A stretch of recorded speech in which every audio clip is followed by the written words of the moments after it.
വചനാഗ്നി വചനാഗ്നി ആത്മാവിൽ അഭിഷേക വചനാഗ്നി വചനാഗ്നി വചനാഗ്നി ആത്മാവിൽ അഭിഷേക വചനാഗ്നി ദേശങ്ങൾ രാജ്യങ്ങൾ ഗോത്രങ്ങൾ വംശങ്ങളെങ്ങും അറിയട്ടെ വചനാഗ്നി ദേശങ്ങൾ രാജ്യങ്ങൾ ഗോത്രങ്ങൾ വംശങ്ങളെങ്ങും പടരട്ടെ വചനാഗ്നി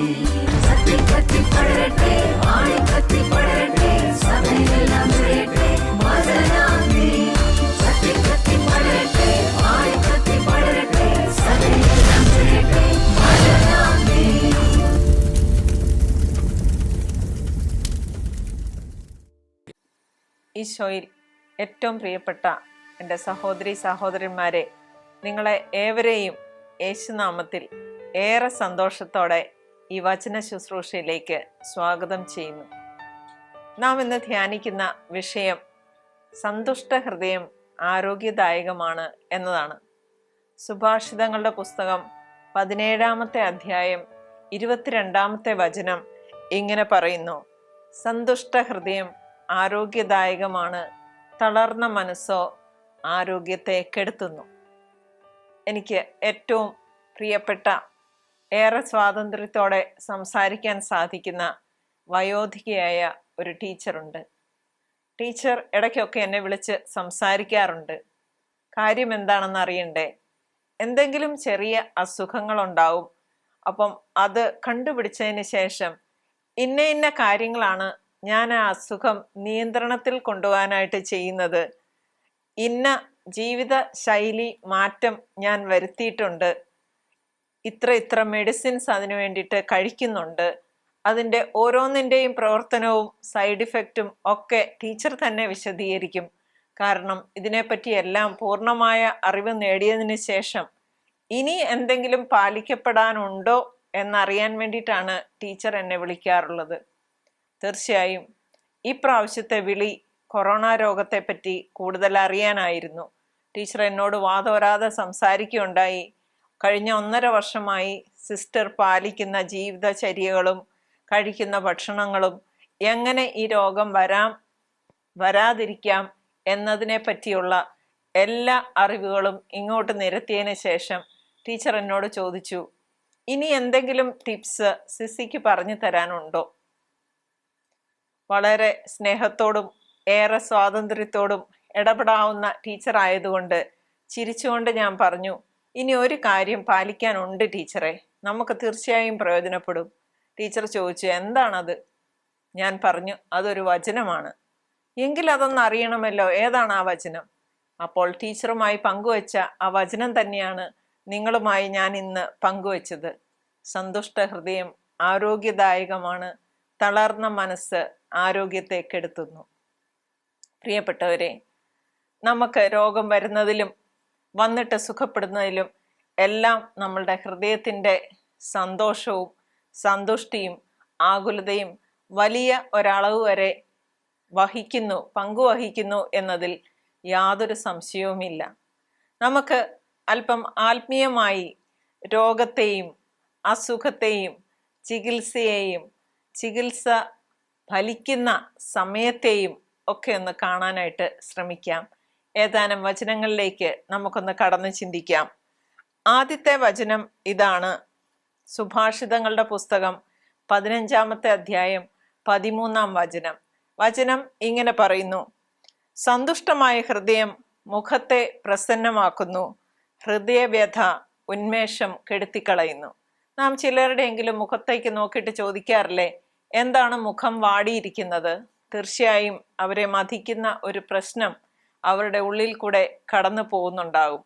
ആർക്കും അധിക സമയം അഭിനയിച്ച് ചിരിക്കാനോ സന്തുഷ്ടമായ മുഖത്തെ വേറൊരാൾക്ക് കാണിച്ചു കൊടുക്കാനോ സാധിക്കില്ല. അത് മാറിപ്പോവും. ഹൃദയത്തിൽ സന്തോഷമുള്ള വ്യക്തിക്ക് മാത്രമേ മുഖത്തെ പ്രസന്നമാക്കി ചിരിക്കുകയും മറ്റുള്ളവരോട് ഇടപെടുകയും സന്തോഷമായിട്ടിരിക്കാനും ഒക്കെ സാധിക്കുകയുള്ളൂ. അടുത്തൊരു വചനത്തിലേക്ക് നമുക്ക് കടന്നു പോകാം. ഫിലിപ്പിയർ 4:4 എല്ലാവർക്കും പരിചിതമായ വചനമാണ്.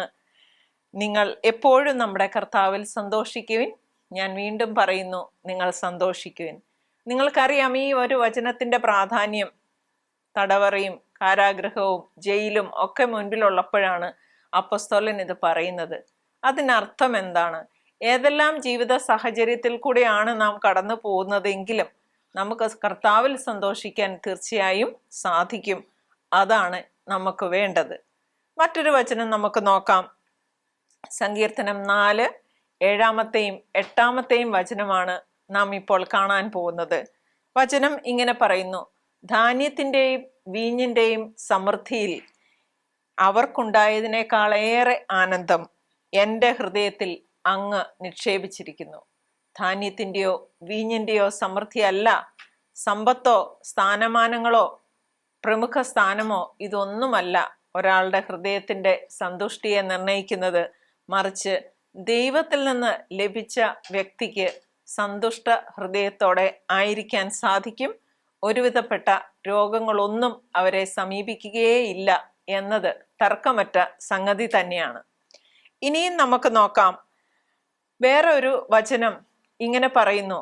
സുഭാഷിതങ്ങളുടെ പുസ്തകം 15-ാമത്തെ അധ്യായം 15-ാം വചനം: ദുഃഖിതരുടെ ദിനങ്ങൾ ക്ലേശഭൂയിഷ്ടമാണ്, സന്തുഷ്ടമായ ഹൃദയം നിരന്തരം വിരുന്ന് ആസ്വദിക്കുന്നു. കൊറോണ എന്ന ഈ മഹാമാരി ലോകമെമ്പാടും പടർന്നു പിടിച്ചിരിക്കുന്ന ഈ കാലഘട്ടത്തിലും സന്തുഷ്ടമായ ഹൃദയവും പ്രസന്നമായ മുഖവും ഉന്മേഷമുള്ള മനസ്സും നമുക്കുണ്ടോ? ഇല്ലെങ്കിൽ എന്തായിരിക്കാം അതിൻ്റെ കാരണം? എന്ത് തന്നെ ആയാലും കർത്താവിൽ സന്തോഷിക്കാൻ നമ്മൾക്ക് സാധിക്കണം. ഇത് തന്നെയാണ് ഒരുവിധപ്പെട്ട അസുഖങ്ങളും കൊറോണ രോഗബാധ തന്നെ നമ്മെ ബാധിക്കാതിരിക്കാനും ഏറ്റവും വലിയ ടിപ്സിൽ പെടുന്ന കാര്യവും. അതുമാത്രമല്ല, ഇനി അഥവാ രോഗം നമ്മെ കീഴടക്കിയാൽ പോലും എത്രയും പെട്ടെന്ന് അതിൽ നിന്ന് തിരിച്ചു വരാനായി നമ്മെ സഹായിക്കുന്നതും. നമുക്ക് അടുത്ത ഒരു ചെറിയ ഘട്ടത്തിലോട്ട് നാം കടക്കുകയാണ്. നമുക്ക് മറ്റൊരു വചനത്തിലോട്ട് അല്പം ഒന്ന് കടന്നു പരിശുദ്ധാത്മാവിൻ്റെ സഹായത്തോടെ അതേപ്പറ്റി ഒന്ന് ചിന്തിക്കാം. അപ്പൊ രോഗം വരാതിരിക്കുന്നതിന് എന്താണ് ചെയ്യേണ്ടത് എന്നാണ് നാം ഇത്രയും സമയം വചനത്തിലൂടെ, വചനമെന്ന കണ്ണാടിയിലൂടെ കടന്നുപോയി ശ്രദ്ധിച്ചത്. അടുത്തത്, എന്തെങ്കിലും രോഗം നിങ്ങൾക്കുണ്ട് എന്നിരിക്കട്ടെ, ഇത് കൊറോണ തന്നെ ആകണമെന്നില്ല കേട്ടോ. എന്ത് അസുഖവും നിങ്ങളെ ബാധിച്ചാൽ എത്ര സ്പീഡിൽ, എത്ര വേഗത്തിൽ നിങ്ങൾ അതിൽ നിന്ന് വെളിയിൽ വരുന്നു? ചികിത്സയോട് നിങ്ങൾ പ്രതികരിക്കുന്ന രീതി എന്താണ്? ഒരു രോഗത്തോട് തന്നെയുള്ള നിങ്ങളുടെ മനോഭാവം എന്താണ് എന്നത് ഒരു വചനത്തിന്റെ സഹായത്തോടെ നമുക്കൊന്ന് നോക്കിയാലോ. സുഭാഷിതങ്ങളുടെ പുസ്തകം 18-ാമത്തെ അധ്യായം 14-ാമത്തെ വചനം ഇങ്ങനെ പറയുന്നു: ഉന്മേഷമുള്ള മനസ്സ് രോഗം സഹിക്കുന്നു, തളർന്ന മനസ്സിനെ താങ്ങാൻ ആർക്ക് സാധിക്കും? ഉന്മേഷമുള്ള ഒരു മനസ്സിനുടമയാണോ നിങ്ങൾ? എങ്കിൽ ഒരു രോഗം നിങ്ങളെ ബാധിച്ചാൽ പോലും എത്രയും പെട്ടെന്ന് അതിൽ നിന്ന് പുറത്തു വരുന്നത് നമുക്ക് കാണാൻ സാധിക്കും. അനേകം ക്യാൻസർ രോഗികളെ ജീവിതത്തിൻ്റെ പല ഘട്ടങ്ങളിലായി കാണാനിടയായിട്ടുണ്ട്. നിങ്ങൾ തന്നെ കണ്ടിട്ടുണ്ടായിരിക്കുമല്ലോ. ഒരേ അവയവത്തിന് ഒരേ ഡിഗ്രിയിലുള്ള ക്യാൻസർ വന്ന 3-4 പേർ അതിനോട് പ്രതികരിച്ച് ആ അസുഖത്തിൽ നിന്ന് വെളിയിൽ വരികയോ അതിനെ കീഴടങ്ങുകയോ ചെയ്യുന്നതിൽ വളരെ വ്യത്യാസമുണ്ടെന്ന് നമുക്ക് എല്ലാവർക്കും അറിയാവുന്ന കാര്യമാണ്. നാം സാധാരണ പറയാറുണ്ട്, മനോബലമാണ് നമ്മളുടെ ഒരു രോഗത്തോടുള്ള പ്രതികരണവും എത്ര വേഗത്തിൽ അതിൽ നിന്ന് നാം വെളിയിൽ വരുന്നു എന്നതിനെ അടിസ്ഥാനപ്പെടുത്തിയിരിക്കുന്നത് എന്ന്. നമ്മളെ സംബന്ധിച്ചിടത്തോളം എന്താണ് മനോബലം? കർത്താവ് നമ്മുടെ കൂടെയുണ്ട് എന്നതാണ് മനോബലം.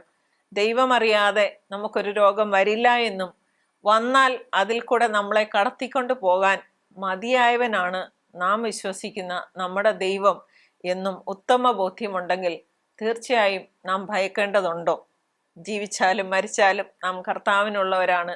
കർത്താവിൻ്റെ ഇഷ്ടം എന്നെ സംബന്ധിച്ചിടത്തോളം എന്തായാലും എന്നെക്കുറിച്ചുള്ള കർത്താവിൻ്റെ നിശ്ചയം അവിടുന്ന് നിറവേറ്റും എന്ന് പൂർണ്ണ ഹൃദയത്തോടെ വിശ്വസിക്കുന്ന ഒരു വ്യക്തിക്ക് രോഗബാധിതനായാൽ പോലും ഒന്നും ഭയപ്പെടേണ്ട കാര്യമില്ല. ദൈവത്തിനറിയാം എന്ന്, എങ്ങനെ, എപ്പോൾ ഈ രോഗത്തിൽ നിന്ന് നമ്മെ പുറത്തു കൊണ്ടുവരണമെന്ന്. അത്രയും സമയം ദൈവത്തോടൊപ്പം ചെലവഴിച്ചാൽ തീർച്ചയായും നമുക്ക് രോഗത്തെ കുറച്ചും കൂടെ ആത്മീയമായി നേരിടാനായിട്ട് സാധിക്കും. അതേസമയം ചില വ്യക്തികളോട് സംസാരിക്കുമ്പോൾ നാം ശ്രദ്ധിച്ചിട്ടുണ്ട്, തളർന്ന മനസ്സാണ്, എല്ലാറ്റിലും നെഗറ്റീവായിട്ടുള്ള കാര്യങ്ങൾ മാത്രമേ അവർക്ക് കാണാനായിട്ട് സാധിക്കുകയുള്ളൂ. എപ്പോഴും പരാതി പറയുന്ന ശീലം, ഒരിക്കലും പൂർണ്ണമായി സന്തോഷിക്കാൻ സാധിക്കാത്തത്, തളർന്ന മനസ്സിന് ഉടമകളായ വ്യക്തികളെ ആർക്കാണ് താങ്ങാൻ പറ്റുക? ചില വ്യക്തികളോട് സംസാരിക്കുമ്പോൾ ഞാൻ ശ്രദ്ധിച്ചിട്ടുണ്ട്, 1-2 വചനം പറഞ്ഞ് 1-2 ഉദാഹരണം പറഞ്ഞാൽ പെട്ടെന്ന് ആ പ്രശ്നത്തിൽ നിന്ന് അവർ വിമുക്തരാകാറുണ്ട്. കാരണം അവരതിൽ വിശ്വസിക്കുന്നു, അതേപ്പറ്റി ചിന്തിക്കുന്നു, അതിൻ്റെ നല്ല വശങ്ങളെപ്പറ്റി ധ്യാനിക്കുന്നു. മറിച്ച് വേറെ ചില ആൾക്കാരുമായിട്ട് കൗൺസിലിങ്ങിൽ സംസാരിക്കുമ്പോൾ ഞാൻ ശ്രദ്ധിച്ചിട്ടുള്ള ഒരു കാര്യമുണ്ട്. ഏകദേശം 1 മണിക്കൂർ നീണ്ട സംഭാഷണത്തിനൊടുവിലും അവരുടെ വായിൽ നിന്ന് വരുന്നത് നെഗറ്റീവായിട്ടുള്ള ഒരു കാര്യമായിരിക്കും. അപ്പൊ ഇതിന് പരിഹാരമൊന്നും ഇല്ല അല്ലേ? അല്ലെങ്കിൽ ഇതിപ്പം എന്താണ് ചെയ്യുക? അപ്പം നമുക്കറിയാം, തളർന്ന മനസ്സിനുടമകളാണ്. അവർക്കൊരിക്കലും ഒരു രോഗമോ ഒരു കഷ്ടപ്പാടമോ ഒരു ക്ലേശമോ ഒന്നും സഹിക്കാനുള്ള ത്രാണി ഇല്ല എന്ന് നമുക്ക് മനസ്സിലാക്കാൻ സാധിക്കും. പ്രിയപ്പെട്ടവരെ, ഒരു രോഗം വരാതിരിക്കാനും വന്നാൽ അതിൽ നിന്ന് എത്രയും പെട്ടെന്ന് വിമുക്തി പ്രാപിക്കാനും ഈ വചനങ്ങൾ തീർച്ചയായും നമ്മളെ സഹായിക്കും എന്നതിൽ യാതൊരു സംശയമില്ല. വചനം നമുക്ക് വഴികാട്ടിയാകണം. ഇന്നു മുതൽ നമുക്കൊന്ന് ചിന്തിച്ചു തുടങ്ങാം, എന്തിൻ്റെ അടിസ്ഥാനത്തിലാണ് നമ്മളുടെ ഹൃദയം അല്പം കൂടെ ഒന്ന് സന്തുഷ്ടമാക്കി വെക്കാൻ നമുക്ക് സാധിക്കാത്തത്? ഏത് ചിന്തകളാണ് നമ്മെ ദൈവത്തിൽ നിന്ന് അകറ്റുന്നതും ഉന്മേഷമുള്ള ഒരു മനസ്സിനും സന്തുഷ്ടമായ ഒരു ഹൃദയത്തിനും ഉടമകളല്ലാതെയും ആക്കുന്നത്? വചനം നമ്മളെ നയിച്ചു കൊള്ളട്ടെ.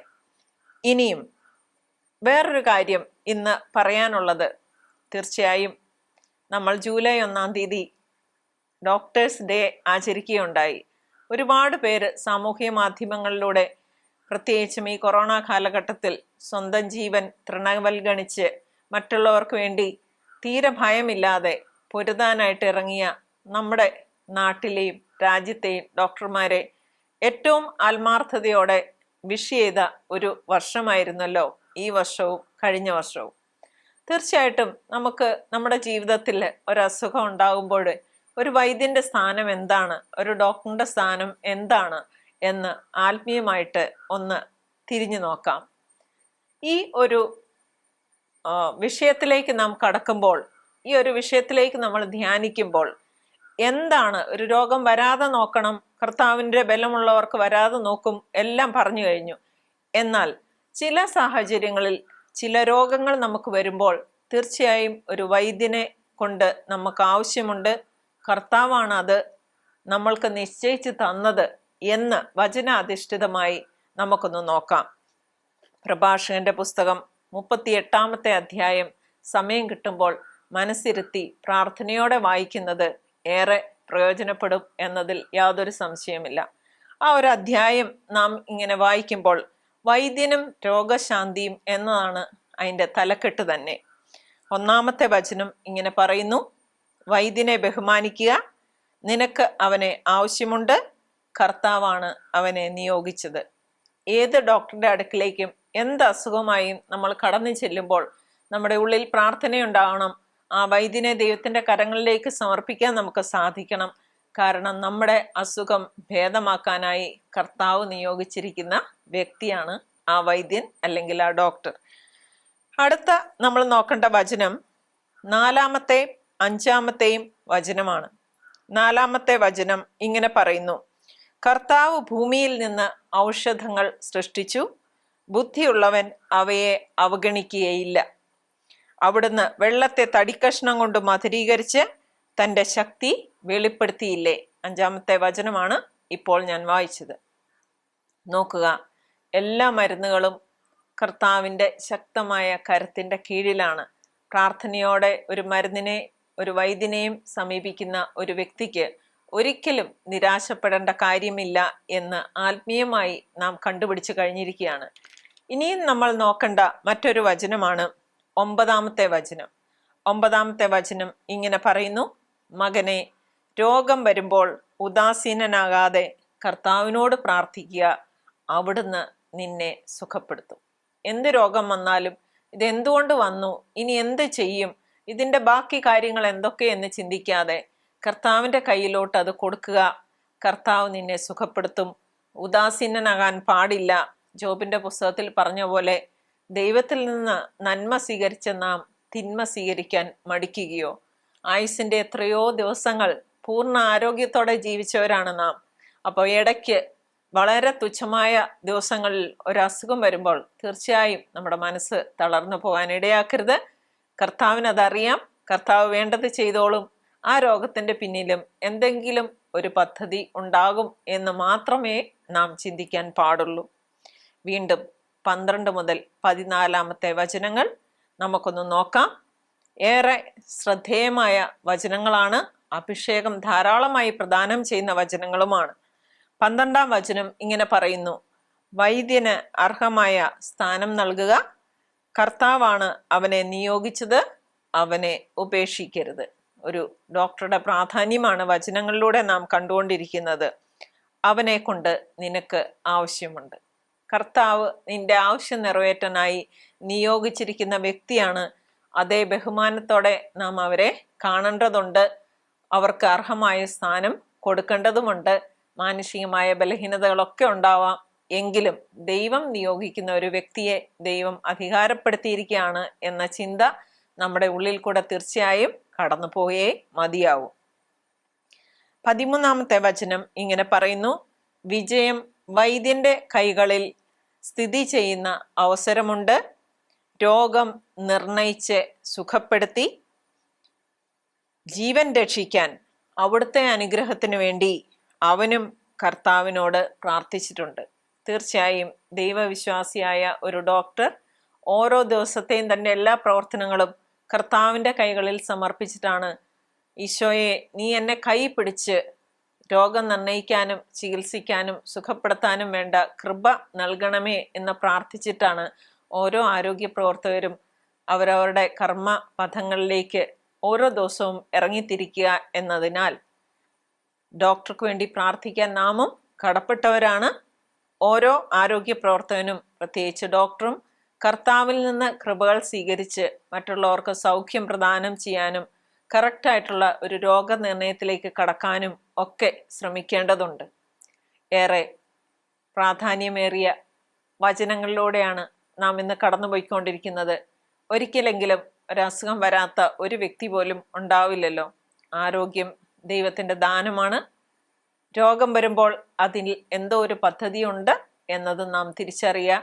സഹനത്തിലൂടെ നമ്മളെ വിശുദ്ധീകരിക്കാനും കർത്താവിലേക്ക് കൂടുതൽ അടുക്കുവാനും നമ്മെ സഹായിക്കുന്ന ഘടകമാണ് ഒരു രോഗം, ഒരു അസ്വസ്ഥത. ഇതെല്ലാം ശരിയല്ലേ?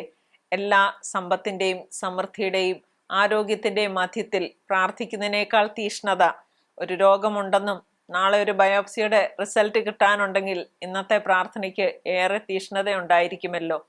തീർച്ചയായും ഒരു വ്യക്തിക്ക് പോലും ഈ പറഞ്ഞ വചനഭാഗങ്ങൾ പ്രയോജനപ്പെടാതെ വരില്ല.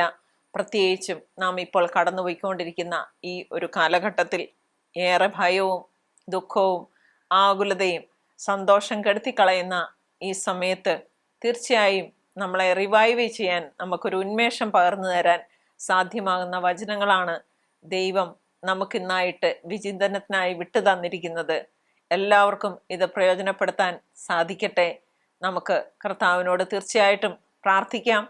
ഇത്ര നാളും ആയുസ്സും ആരോഗ്യവും നൽകി നമ്മളെ കാത്തുപരിപാലിച്ച മഹാകൃപയ്ക്കായി നന്ദിയുള്ളവരായിരിക്കാം.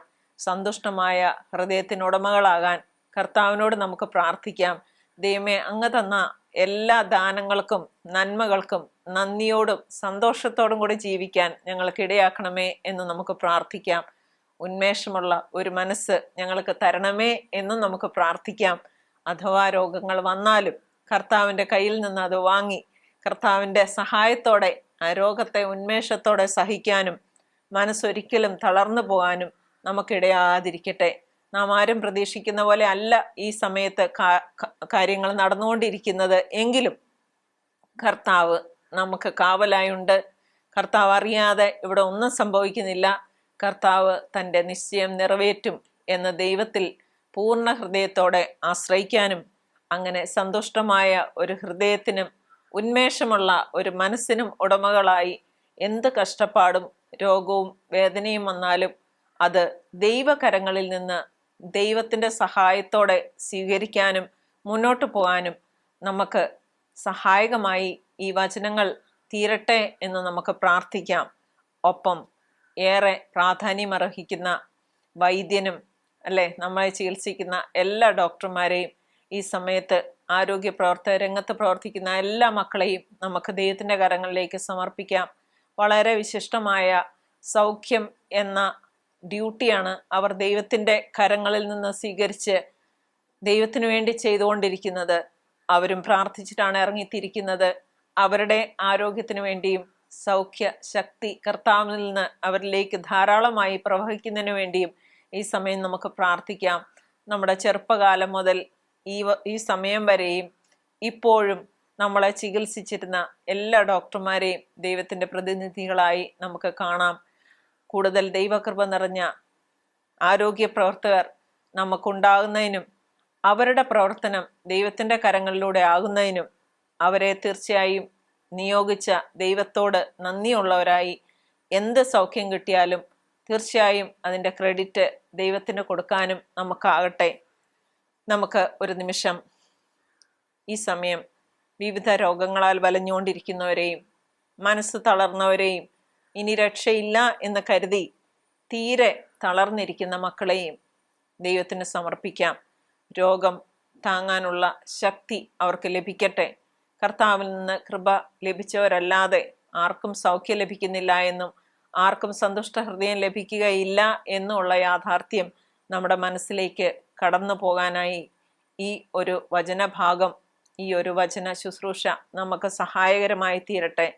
ഒരുപാട് രോഗത്താൽ വലയുന്നവരെയും വർഷങ്ങളായും ദിവസങ്ങളും മാസങ്ങളുമായി രോഗത്താൽ വളരെ കഷ്ടപ്പെട്ട് വളരെയേറെ വേദന സഹിക്കുന്ന അനേകായിരം മക്കൾ നമുക്കറിയാമല്ലോ. ഈ വചനം കേട്ടുകൊണ്ടിരിക്കുന്ന മിക്കവാറും പേര് ഇതുപോലെ എന്തെങ്കിലും അസുഖത്താൽ മനസ്സ് മടുത്തിരിക്കുന്നവരാണെങ്കിൽ അവരിലോട്ട് വചനത്തിൻ്റെ ശക്തി കടന്നു ചെല്ലാനായി നമുക്ക് നോക്കാം. ആരോഗ്യമുള്ളവരായി സുഖമുള്ളവരായി നാം ഇരിക്കുകയാണെങ്കിൽ തീർച്ചയായും കൊടാനുകോടി നന്ദി കരയറ്റുന്ന ഒരു അവസരമായി ഈ വചന ശുശ്രൂഷ തീരട്ടെ. ആശുപത്രിയുടെ വരാന്തകളിൽ കൂടെ ഒന്ന് കടന്നു പോയാൽ അറിയാം എത്രയോ ആൾക്കാർ ഏതെല്ലാം തരത്തിലുള്ള രോഗത്താൽ വലയുന്നു. ഏതെങ്കിലും പരാതിയുള്ളപ്പോൾ കുറേ അസുഖമുള്ള വ്യക്തികളെ ഒന്ന് സന്ദർശിച്ചാൽ മതി, ഒരിക്കലും പരാതി ഉണ്ടാവില്ല. ദൈവത്തിന് നന്ദി പറയാനുള്ള അവസരങ്ങളായി ഓരോന്നും മാറട്ടെ.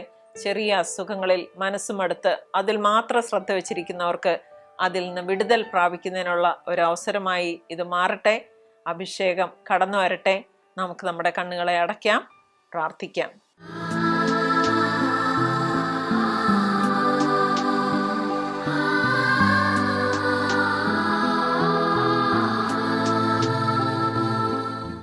കർത്താവേ, ഞങ്ങളുടെ ശക്തനായ യേശുവേ, ഈ സമയം ഈ വചനഭാഗങ്ങളിലൂടെ അങ്ങ് ഞങ്ങളോട് സംസാരിക്കുകയായിരുന്നല്ലോ. കർത്താവെ, ആരോഗ്യം അങ്ങയുടെ ദാനമാണെന്ന് ഞങ്ങൾ മനസ്സിലാക്കുന്നു. എത്രയും നാളും ആയുസ്സും ആരോഗ്യവും നൽകി കർത്താവ് ഒരുപാട് അനുഗ്രഹങ്ങളും കൃപകളും നൽകി ഞങ്ങളെ വഴി നടത്തിയതിനെ കുറിച്ച് ഓർത്ത് സ്തുതിക്കുന്നു, സ്തോത്രം ചെയ്യുന്നു. ഈശോയെ, ഈ വചനഭാഗത്തിൽ ഞങ്ങളെല്ലാ രോഗികളെയും അങ്ങേക്കരങ്ങളിലേക്ക് സമർപ്പിക്കുന്നു. മഹാവൈദ്യനായ അങ്ങ് നിർണയിക്കുന്ന ചെറിയ വൈദ്യന്മാരിലൂടെ കടന്നു പോകാനും കർത്താവെ ആരോഗ്യവും സൗഖ്യവും അങ്ങേ കരസ്പർശനത്തിലൂടെ കൈക്കലാക്കാനും കർത്താവെ ഈ സമയം അങ്ങ് ഇടപെടണമെന്ന് പ്രാർത്ഥിക്കുന്നു. ഈശോയെ, അങ്ങ് ശക്തമായ കരങ്ങൾ ഈ സമയം രോഗികളായിട്ടിരിക്കുന്നവരെയും രോഗികളായവരെ ഓർത്ത് മനസ്സ് വിഷമിച്ച് ഈ വചന ശുശ്രൂഷയിൽ പങ്കുകൊള്ളുന്ന എല്ലാവരിലേക്കും അങ്ങേ പരിശുദ്ധാത്മാവിനെ അയക്കണമേ. കർത്താവെ, അങ്ങേക്ക് അസാധ്യമായിട്ട് യാതൊന്നും ഇല്ലെന്ന് ഞങ്ങൾ വിശ്വസിക്കുന്നു. ഏതു രോഗവും കർത്താവെ, രോഗസൗഖ്യവും അങ്ങയുടെ കരങ്ങളിലുണ്ട് എന്ന് ഞങ്ങൾ പൂർണ്ണമായി വിശ്വസിക്കുന്നു. ആരോഗ്യ പ്രവർത്തന മേഖലയിൽ പ്രവർത്തിക്കുന്ന എല്ലാ മക്കളെയും കർത്താവെ അങ്ങേ കരങ്ങളിലേക്ക് സമർപ്പിക്കുന്നു. അങ്ങയുടെ കൈയും നാവും കാലും ആയി കർത്താവെ ഒത്തിരിയേറെ മക്കൾക്ക് സൗഖ്യം പ്രദാനം ചെയ്യുന്നവരായി, അങ്ങിൽ ആശ്രയിച്ച് അങ്ങിൽ നിന്ന് സൗഖ്യം സ്വീകരിച്ച് മനുഷ്യർക്ക് കൊടുക്കുന്നവരായി മാറാനായിട്ട് ഈ സമയം കർത്താവെ ഞങ്ങളുടെ രാജ്യത്തും ഈ ലോകത്തുമുള്ള എല്ലാ ഡോക്ടർമാരെയും അങ്ങേ കരങ്ങളിലേക്ക് സമർപ്പിക്കുന്നു. ഈശോയെ, രോഗികളായിട്ട് കഴിയുന്ന മക്കളെയും അവരെ ശുശ്രൂഷിക്കുന്നവരെയും കർത്താവെ അങ്ങേ ആത്മാവാൽ നിറയ്ക്കണമേ. അങ്ങേ തിരുരക്തത്താൽ കഴുകി കർത്താവെ രോഗാണുക്കളെ അങ്ങ് നിർവീര്യമാക്കണേ എന്ന് ഞങ്ങൾ പ്രാർത്ഥിക്കുന്നു. പ്രത്യേകിച്ചും ഈ കൊറോണ കാലഘട്ടത്തിൽ ഭീതിയും ആകുലതയും ഉത്കണ്ഠയും ഒക്കെയായി കഴിയുന്നവർ, രോഗം ബാധിച്ചിട്ടുള്ളവർ, രോഗം ബാധിച്ച് പ്രിയപ്പെട്ടവരെ നഷ്ടപ്പെട്ടിട്ടുള്ളവർ, കർത്താവെ, രോഗത്തിൻ്റെ പാടുപീടകളിൽപ്പെട്ട് ഒരുപാട് കഷ്ടപ്പെടുന്നവരെ കർത്താവെ അങ്ങ് കാണണമേ. ഈശോയെ, എന്തെല്ലാം സംഭവിച്ചാലും അങ്ങിൽ നിന്നൊരു സന്തുഷ്ടമായ ഹൃദയവും ഉന്മേഷമുള്ള ഒരു മനസ്സ് നൽകി തളർന്ന കൈമുട്ടുകളും കാലുകളും കർത്താവെ അങ്ങ് ബലപ്പെടുത്തണമെന്ന് പ്രാർത്ഥിക്കുന്നു. അമ്മേ മാതാവേ, എല്ലാ രോഗികളെയും അമ്മയുടെ വിമല ഹൃദയത്തിലേക്ക് സമർപ്പിച്ച് പ്രാർത്ഥിക്കുന്നു. സമാധാനവും സന്തോഷവും ഉന്മേഷവും നിറഞ്ഞ ഹൃദയവും മനസ്സിന് ഉടമകളാകാൻ ഞങ്ങൾക്ക് വേണ്ടി ഈശോയോട് മധ്യസ്ഥം വഹിക്കണമേ. സകല മാലാഖമാരെ, വിശുദ്ധരെ, ഞങ്ങൾക്ക് വേണ്ടി ഈശോയോട് മധ്യസ്ഥം വഹിക്കണമേ. യേശുവെ നന്ദി, യേശുവെ സ്തുതി, യേശുവെ സ്തോത്രം. ആമേൻ.